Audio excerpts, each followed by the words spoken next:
Wikipedia just lost. What do you mean? Everybody uses Wikipedia, right? Everybody uses Wikipedia nowadays. They don't just use AI. No, everybody uses Wikipedia. There's no way they could have lost. What did they lose? Let's find out. Tell us about it, Mutahar. Ladies and gentlemen, Anonymous Expectus Patronum. You know, this movie called V for Vendetta. You know, I feel like it wasn't really like a fictional movie anymore. I feel like I think that more and more the UK needs some V for Vendetta type energy going on. We're headed to reality here. You know, there's a story called 1984 where the government prevents us from looking at from having free access to anything. Yep, and we're slowly headed there. And I feel like, you know, that's not a fiction anymore. George Orwell, you know, he really did predict the goddamn future. Yeah, make 1984 fiction again. Now, why are we talking about this today, ladies and gentlemen? Well, apparently Wikipedia took an L. They lost. They were, if you don't have any idea, a couple weeks ago I mentioned this, that, you know, Wikipedia tried to take that Online Safety Act. They tried to challenge the OSA a little bit. And they actually, you know, appear to lose their challenge. Now, it's not all doom and gloom, okay? But before we go into this further, if you gotta do something else, I want the TLDR of this video to be download Wikipedia, okay? Download and host Wikipedia. You might be like, whoa, Muta. I actually have Wikipedia downloaded. It's not a very big file. How am I supposed to download all of Wikipedia? Let me guide you, ladies and gentlemen. We'll walk you through it. So this is a project called Kiwix. And the point of this project is to experience the internet when there is no internet. You can download the internet to your computer. You can not only download the internet, you can run a server and have other people around your server connect to. I didn't know that. I'm going to have to look into this. This is really cool. What? Your websites that you host yourself. So for instance, accessing vital information anywhere, you can use these apps for online reading or go to a hotspot in every place you want to call home, yada, yada, yada. So to download it, you can download it for Android. Okay, so if you got a little Android phone, you can do that. You got Windows, you can go on Windows.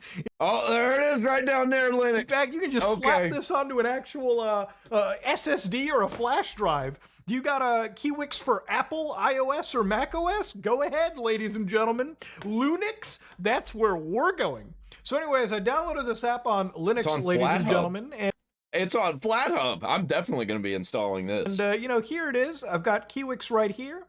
So simply launch the application, and it just comes across like an actual little web browser. Now, inside Kiwix, you can basically look at all of this stuff right here, okay? These are all the websites that you can download. This massive mega repository. And some of these will give you the last day they were updated. Like, for instance, Free Code Camp, last updated 2025-7/18. You can download this right here and get started. Now, for instance, I've downloaded 2 projects here. One of them is Urban Prepper, for somebody who wants to be prepared when shit hits the fan. Just slap it. Yeah, I definitely need to download this. It's open, and this person's got his entire channel basically downloadable. You can actually watch it as if it was a YouTube video. Do you want the quantum computing Q&A? For 84 megabytes, you can get access to this level of quantum computing discussion. So you really are just browsing the internet downloaded to your device. Now, of course, to get to Wikipedia, on the other hand, well, it's actually not that difficult. Now, for instance, from 2024, January 12th, you can download 102 gigabytes of Wikipedia, or you can get all of Wikipedia in English for 43 gigabytes. Yes, ladies and gentlemen, if you haven't done the math, Wikipedia as a whole seems to be smaller than what? The average Call of Duty game these days? The average AAA games? Right? Whew! The amount of hard drive space we have to give up to play our favorite shooters is actually a different story I could talk about. But Wikipedia is completely available. So again, the TLDR is, if you're worried about Wikipedia going away. Yeah, I'm definitely going to be doing this. I already have Wikipedia downloaded, but I might give this one a go to download some other things. Like that urban preparedness, that seems like something that's right up my alley. Just download it and you can browse it. And of course, with this software, you can click these little buttons up here, go to local Kiwix server, and actually start your own, meaning that people in your network or your VPN network can access Wikipedia offline. So anyways, why am I walking you through this, ladies and gentlemen? Well, to give you an idea, censorship is pretty much going to be the future. And I know some of you guys watching will be like, oh man, it's exhausting hearing about the censorship of the internet. Yep, too bad! Too bad it's here. You can't ignore it. because it's not going away. It's only going to get worse. But look, I'm giving you tips on how to avoid it. I just taught you how to download Wikipedia for yourself. Yeah, you won't have to think about it if you put the steps in place to make yourself uncensorable. So if any government around you, if you live in a place where Wikipedia is censored, which unfortunately it has, in places like, for instance, China, right now, all of Wikipedia is completely removed. If you're a Chinese person, you can't access Wikipedia unless you have like VPNs or something to bypass. They definitely have their own version of their own version of Wikipedia. In Iran, it's partially banned all the way to the present. Hundreds of articles are removed for the average Iranian. They can't see things that the government doesn't want them to see. It's always about censorship. It's always about taking away knowledge from you. Of course, North Korea, not surprising that they're not just disconnected from the internet. Wikipedia is also gone. Myanmar, everything is also gone. In fact, Myanmar is so fucking censored, they have like Myanmar Web themselves. They have their own network. That's crazy. Pakistan. Yeah, it's definitely not full of propaganda and lies. Well, for a couple years, things were actually banned. Russia, partial bans. Saudi Arabia, partial bans. You could be living in some of the wealthiest countries in the world, but if the gosh darn government doesn't want you reading something that's critical of them. Yep. It's getting to the point where it's not even the governments that are deciding. It is the people that are stronger than the governments, like the payment processors. They're the ones who actually decide. It's the people that are in the billion-dollar companies, the trillion-dollar companies that actually get to decide. Because they control the governments. They will just fucking remove it from the internet. They will order companies, ISPs, to remove it. Not only will they remove it, they will actively put up false information. So it's actually imperative that you download a lot of these softwares and use them to the best of your ability. Even places... I've got a lot of stuff like this already downloaded. This is just going to be another thing. Kiwix. Like Turkey, for instance, that are known to be democratic. They've banned things like Discord. They banned pretty much every service at some point. But obviously, if you look at why Wikipedia was removed, according to Wikipedia, the Turkish government blocked them because Wikipedia refused to take down content on Turkey's collaboration with ISIS and Al-Qaeda. So obviously, Turkey didn't take too kindly to that. I mean, why the fuck would they let the average person know that they were into some really shady war crime stuff? Now, I noticed some people, like a couple weeks ago when I said Wikipedia is like small potatoes financially, some people said that Wikipedia had like millions of dollars. And I just want to kind of clarify it. I'm saying small potatoes in comparison to the other 9 websites in the top 10 list. So for instance, Google, YouTube is obviously, these are 2 of the biggest websites in the world. But this is headquartered by Alphabet that has billions upon billions of dollars. Yeah, a lot of people don't realize that there's actually a company that owns Google. Google is not at the top. Alphabet owns Google.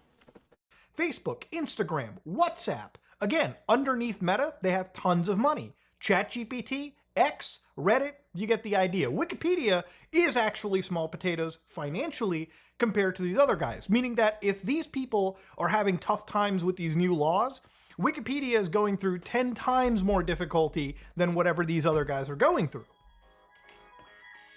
What is the point of a do not call list when they still call you about bullshit Amazon packages that I never had ordered to my house? That's bullshit.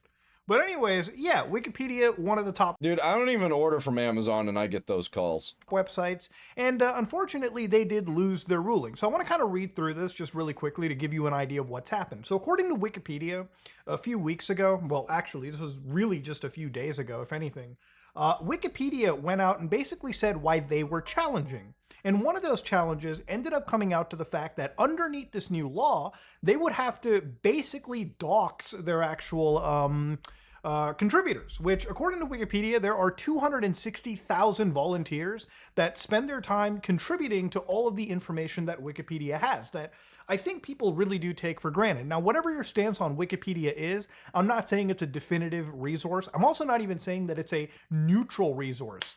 I think Wikipedia has a lot of useful information about it. But when it comes to like political stuff, it's bullshit. When it comes to like, I don't know, survival stuff and like most history, it's really good.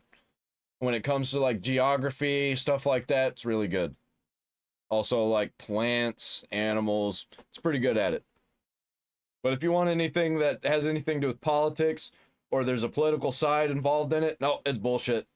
But ultimately, it is a very powerful resource, and generally, a lot of Wikipedia pages, most of them, have citations attached. So if you... Yeah, I'm not downloading Wikipedia for the articles about politicians. I'm downloading Wikipedia just in case the apocalypse happens.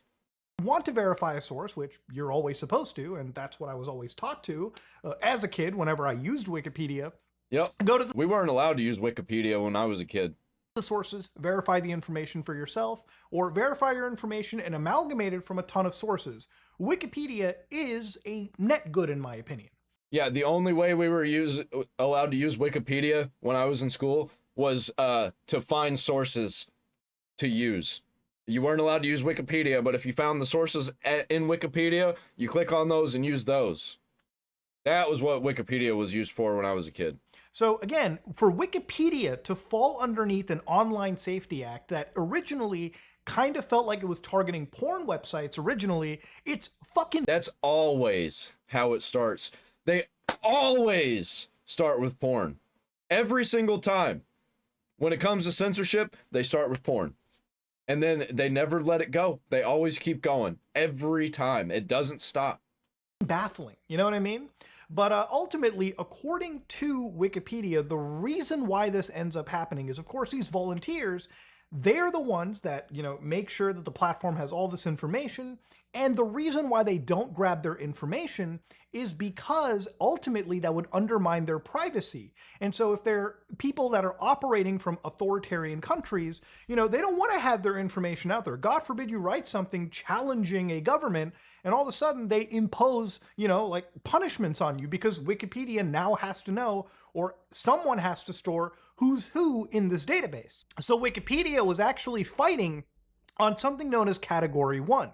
So what they wanted was to be exempt from Category 1, which basically meant that if you fall underneath Category 1, which is the highest tier of this law, you would have to expose people's information, which would then possibly be exposed to data breaches, stalkings, lawsuits maybe, or even imprisonment by authoritarian regimes. Now, this is one of the many reasons why Wikipedia and other sites that don't... Yeah, it's got to stay anonymous. ...want to, you know, deal with this. Sites like 4chan, for instance, have to basically restrict access to a bunch of people in the United Kingdom, you know, just because they don't want to be popped by any of these laws or this entire Online Safety Act. So in a way, you know, some sites have to basically censor themselves from people in the United Kingdom. The internet, like I mentioned, all this time is slowly becoming a very segregated place with tons of laws controlling how the information flows in a place that originally was meant to be a free... And you know what that's going to do?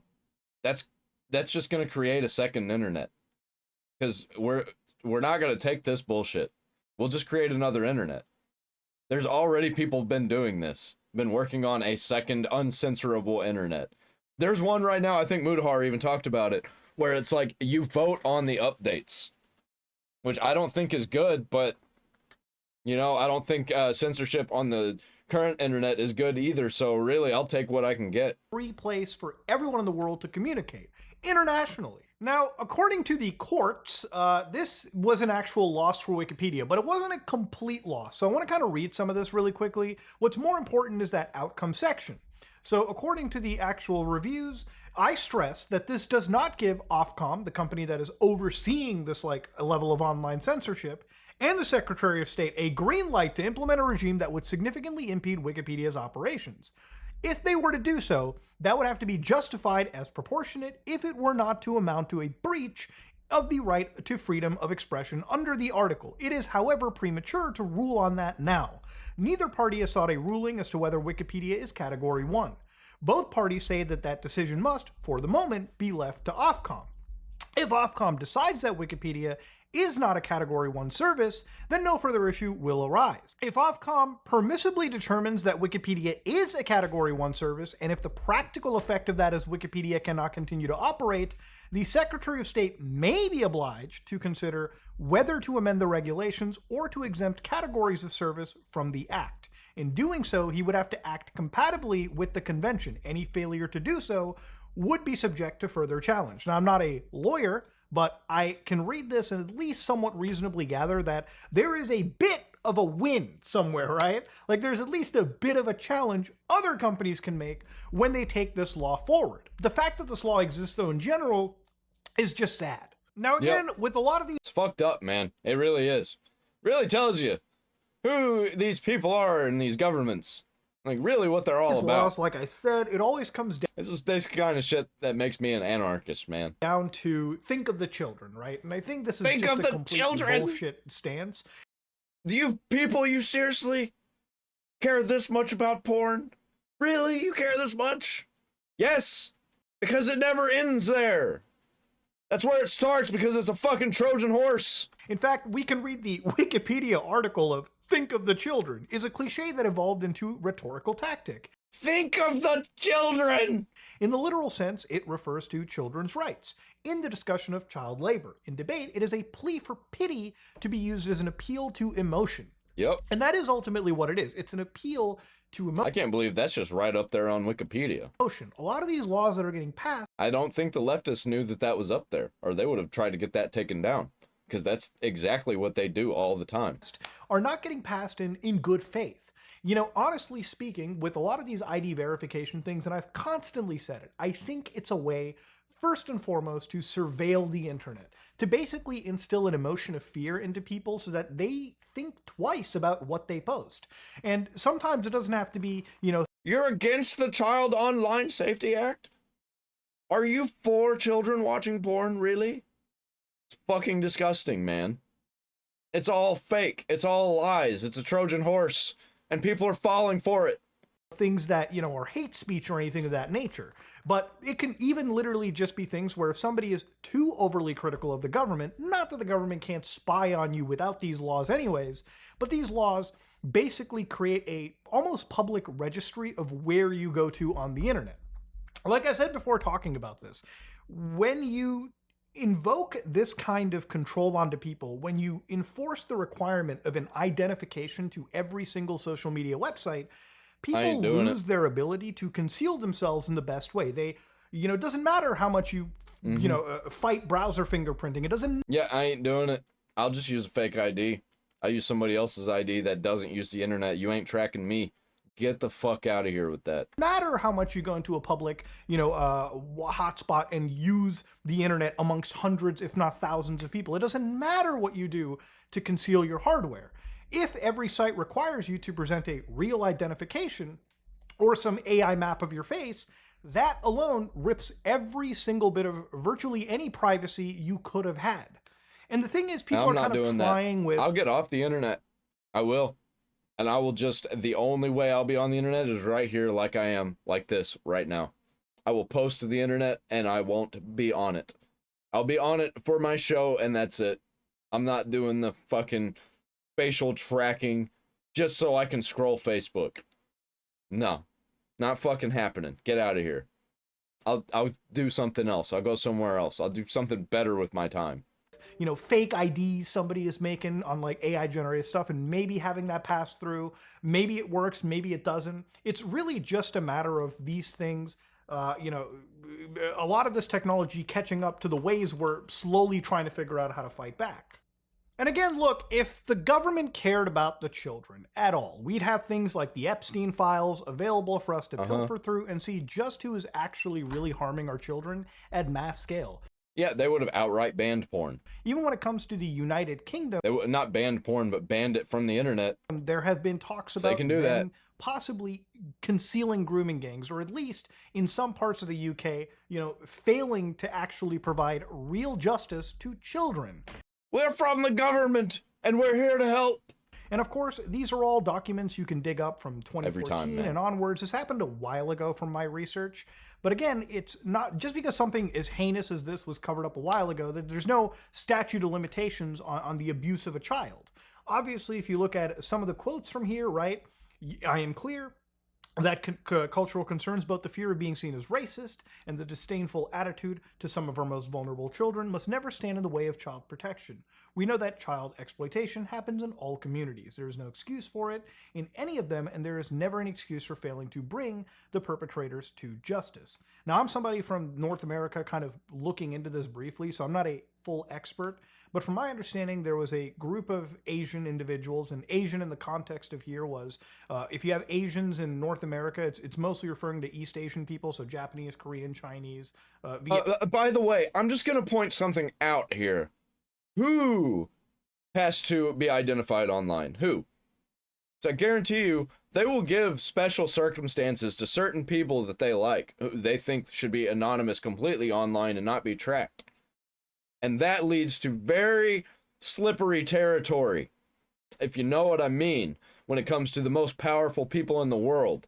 They will still be protected. They will still be able to do whatever they want online without being tracked, because they know people. People like Prince Andrew, people like Epstein, they'll still not be tracked in the UK. Vietnamese individuals, and anybody in that camp. And I believe in the United Kingdom, Asian represents like, Indian, Pakistanis, Bangladeshis, people that are South Asian. Asia's a huge continent, so a whole bunch of different people there. But I believe according to this situation, it was a disproportionate amount of Pakistani men, Pakistani British men that were, apparently running some of these grooming gangs. And here's the thing, I don't really care if this invokes a little bit of racism. Ultimately, I care mostly about the justice. I think anybody of any race and culture is capable of abusing a child. We've seen it happen time and time again. True. And again, the reason I'm just bringing this up in this context is that these governments say they want to protect children, but time and time again, they've shown that they don't really have the children's interest at heart. They have their interest at heart. Yep. And anytime the children can be used to appeal to emotion, they will do that to take a mile away from you. That's ultimately the goal for this. And there's a reason why I've made so many videos recently talking about censorship. Yeah, don't give them an inch, man. Do not give them a centimeter. They'll take 10 million miles. Because I think it's more important than even... They will take your generosity. They will take your normal American human brain and all of the things that triggers it, and they will manipulate that to get things done that they want done. Like video games or anything of that nature. This is slowly becoming a situation where really anything on the internet can be treated in the worst way imaginable. Like, one of these websites that I went to, Creepypasta Wiki, years ago. Now, if you ever have followed me from the beginning, I read creepypastas. I pretty much read almost all the best creepypastas that you can ever imagine. And ultimately, looking through some of these stories, some of these creepypastas, you could say that some of the stuff here could actually legitimately be disturbing to a child. They could be really disturbing. But the reality of it is that this website may even fall under the actual, umbrella of protecting people from online safety. You might even need something where you need a driver's ID to access spooky campfire stories on the internet someday. And that needs to be addressed. That needs to not happen. It's crazy that for a lot of adult websites like OnlyFans, a lot of these other platforms, they seem to be less impacted than sites like crazy, Wikipedia, right? where kids can get access. Yeah, crazy how that works.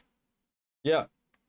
Yep, use porn as the reason to crack down on the internet, and then they crack down on everything except the porn. Yeah, how about that? Funny how that works.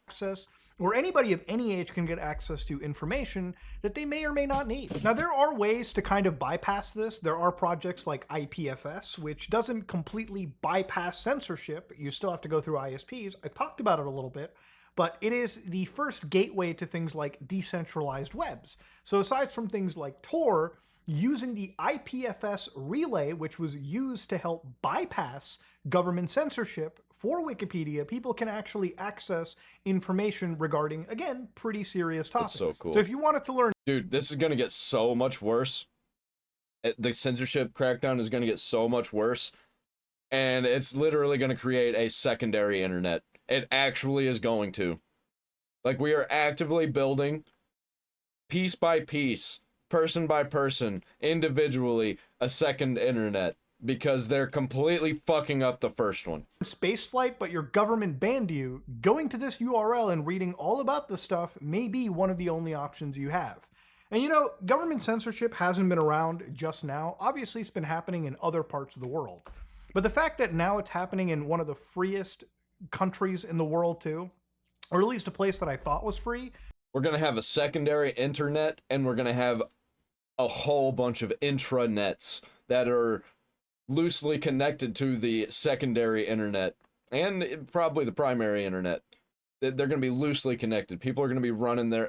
It's already started with this like home lab, home server movement that's been happening. People are starting to create their own intranets. I've kind of got my own.